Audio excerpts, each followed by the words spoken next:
Nothing captures the attention of the nation quite like murder, especially when a celebrity is involved. For 3 months in 1997, Andrew Cunanan shocked the world when he went on a killing spree across the United States, slaughtering 4 men before finally ending his reign of blood by assassinating the most famous fashion designer of his era, Gianni Versace. Today, we'll be looking into Andrew Cunanan, the life that eventually led him to murder, and the legacy he left behind. Andrew Philip Cunanan was born on August 31, 1969, to father Modesto Pete Cunanan and mother Mary Ann Cunanan, and was the youngest of his 4 siblings. Pete was serving as an officer in the Navy during the Vietnam War at the time of Andrew's birth, but left soon after and returned home to his family in National City, California, where he would begin work as a stockbroker. Andrew's early childhood was very good, with his father enrolling him into the prestigious and affluent Bishop's School, where he would meet his soon-to-be lifelong best friend, Elizabeth Liz Coate. Unlike many children that go on to become serial killers, Andrew was very well behaved at school, as well as being well-liked, with later reports saying that he was talkative and even managed to score a 147 on an IQ test during this time. It wasn't until his teenage years that Andrew would begin showing problematic signs. Andrew gained a reputation while in high school for being a skilled liar and manipulator. He would lie to others about his family background, pretending to be from a rich family in order to fit in with and impress the people around him. And he was known to change his appearance according to what was most attractive or what would impress the group of people he was with. It was also during high school that he came out as gay and began having relationships with several wealthy men that were significantly older than him. He graduated high school in 1987, enrolled in school at the University of California in San Diego, where he majored in American history. The fun college life Andrew was hoping for wouldn't last very long, however, as the very next year his dad abandoned their family and moved to the Philippines in order to avoid being arrested for embezzlement. It was during this time period that Andrew began to become a familiar face around the local gay bars, and his mother soon learned about her youngest son's sexual orientation. Andrew's relationship with his mother soon grew volatile, and during an argument between the two, Andrew threw his mother against a wall and dislocated her shoulder. After his killing spree, this event, as well as his adept lying and manipulating, was used as evidence that he may have had antisocial personality disorder, leading to a lack of empathy for those around him. By 1989, Andrew dropped out of college and moved to San Francisco with Liz and her boyfriend, throwing himself into a hectic city lifestyle wholeheartedly. While in San Francisco, Andrew continued his trend of using wealthy older men to fuel his lavish lifestyle, spending his days socializing and even reportedly creating violent porn. While the majority of his spending came out of the pockets of his wealthy lovers, some of it came from Andrew's extensive drug dealing, where he used a variety of aliases such as Andrew De Silva, Lieutenant Commander Andy Cummings, Drew Cunningham, and Kurt Matthew Damaris. It was around this point that Andrew allegedly met world-renowned fashion designer Gianni Versace, when the two came in contact at a San Francisco nightclub on October 21, 1990. 2 eyewitnesses later stated that Versace was in town for costume fittings at the San Francisco Opera House. He recognized Andrew from a previous party the two had attended together, however they had not interacted before. Recognition from Versace fueled Andrew's ego, and he reportedly name-dropped Versace frequently in conversation from that night forward. For the next few years, Andrew spent his life socializing and jumping from rich man to rich man. In December of 1995, he met David Madsen, a wealthy architect from Minneapolis who was visiting San Francisco.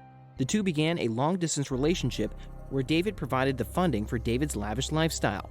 However, David decided to break the relationship off sometime the following year. While Andrew was seemingly devastated and told his friends that David was the love of his life, while David, on the other hand, told others that he sensed something shady about Andrew, although he didn't know quite how right he was. Shortly after this, in September of 1996, Andrew also broke off a relationship with a wealthy man named Norman Blatchford, who had not only been financially supporting Andrew, but also housing him. In order to support himself, Andrew returned to selling hard drugs such as cocaine, opioids, and meth, and had even been reportedly taking methamphetamines himself. Alongside this, by April of 1997, Andrew was known to be abusing both alcohol and painkillers, seemingly falling into a downward spiral. Later in April, Andrew informed his friends that he would be going to visit Jeff Trail, a close friend in Minneapolis he had made, while in a relationship with David Madsen, saying that he had to go handle business matters with him. Jeff clearly had a bad feeling about whatever matters Andrew had to settle with him, as he reportedly told a former roommate named Michael Williams that he didn't want Andrew to come stay with him. On April 24th, just before he was about to leave for his visit with Michael, Andrew had a lavish going-away party with his friends. However, for the first time since they had known him, Andrew didn't pay for his friends' food and drinks. This was a telltale sign of the downward trek Andrew's life had taken, as he revealed that he had maxed out his credit cards and simply couldn't afford to pay for anything the way he used to. Andrew soon arrived in Minneapolis and spent some time with David Madsen while waiting for Jeffrey to return from a trip out of town with his boyfriend. At some point between April 24th and April 27th, Jeffrey allegedly told a close friend that he had been arguing and falling out with Cunanan and that, "I made a lot of enemies this weekend. I've got to get out of here. They're going to kill me." On April 27th, Jeffrey informed his boyfriend that he had to have an important conversation with Cunanan and headed back to his apartment where the two were planning to meet. After a heated argument in the apartment, Andrew stole Jeffrey's gun out of the apartment and headed down over to David Madsen's home. From there, Andrew called Jeffrey and told him to come collect his gun. However, once Jeffrey arrived, he was brutally beaten to death by Andrew in front of David. It was believed that David was held hostage by Andrew for 2 days before he was eventually shot and killed by Andrew using Jeffrey's gun on the east shore of Rush Lake. Andrew's disturbing mind only grew more twisted over the following days until he finally broke down on May 4th and drove to Illinois on the hunt for his next victim. Eventually, Andrew tracked down 72-year-old Lee Miglin, a wealthy real estate developer, by binding his hands, feet, and head with duct tape, stabbing him 20 times with a screwdriver, and slitting his throat with a hacksaw. Andrew then stole Lee's car, which featured a car phone in it that police were able to use to track the car's whereabouts. On May 9th, Andrew made his way to Finns Point National Cemetery in Pennsville Township, New Jersey, where he shot and killed William Reese, the 45-year-old caretaker of the cemetery. When police were later called to the scene after the body was discovered, they were able to deduce that it was related to Andrew's killing spree because the gun used in the murder was the same one used to kill David Madsen. It is unknown what Andrew's true motive was in this murder, but it is heavily speculated that unlike his other crimes, which were all for personal reasons, this crime was committed purely so Andrew could acquire William's 1995 red Chevrolet pickup truck, which Andrew stole and used for the final leg of his killing spree. After a drive that took several days, Andrew eventually arrived in the booming hotspot of Miami Beach, Florida, and reportedly checked into the Normandy Plaza Hotel on May 12th, where he would end up staying for quite a while. Andrew was able to successfully evade police capture for quite some time despite the intense press coverage of him, and the fact that 1 month after checking into the hotel, he was registered on the FBI's 10 most wanted fugitives list. Based on the fact that he checked out on July 14th without paying for his final night of stay, it's likely that this is when Andrew ran out of money and finally decided to go through with a plan that would shake the world. On July 15th, Gianni Versace went out to visit the News Cafe to pick up his magazines, just as he did almost every single day. As he returned to his beautiful and incredibly well-known mansion, he was shot twice in the head, falling to the ground dead before being able to see his attacker. Andrew Cunanan, the young man he had met only once years prior, standing behind him. Andrew fled from the scene of the crime and was pursued by some onlookers. However, he managed to evade both them and police.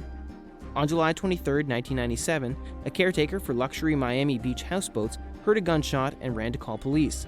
Upon investigation, the police discovered the body of Andrew Cunanan in a houseboat that was moored around 2.5 miles from the Versace mansion, where he had shot himself in the head with the same gun that had been used to take the lives of David Madsen, William Reese, Gianni Versace, and now finally it took Andrew's life and ended his reign for blood across the U.S. Andrew's story captured the nation's attention, with rumors flying and circulating through the media about what his motives for murder may have been, ranging from being HIV positive, a rumor that was later proven false during an autopsy of Andrew's body, and being driven by jealousy over Versace's success, as well as the success of the other men he'd murdered. Police were unable to find a suicide note left in the houseboat or any other possessions that might point to a motive, other than a collection of items that seemed to have been taken from Andrew's wealthy lovers, such as some hydrocortisone or an extensive collection of C.S. Lewis novels, likely meaning that they will never truly know the meaning behind the grisly crime spree.